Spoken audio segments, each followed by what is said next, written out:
বন্ধুরা দুধের সর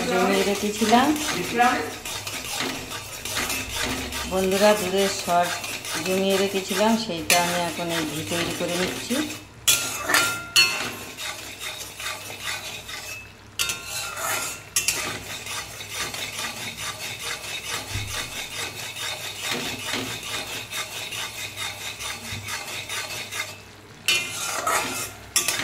জালটা আস্তে আস্তে দিতে হবে।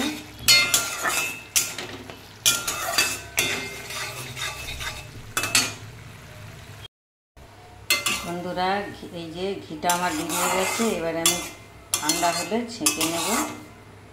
এই যে দেখুন কেমন ঘিটা বেরিয়েছে, এবার আমি ঠান্ডা হলে ছেঁকে নেব। বন্ধুরা ঘিটা আমার হয়ে গেছে, এই যে এইটুকু হয়েছে।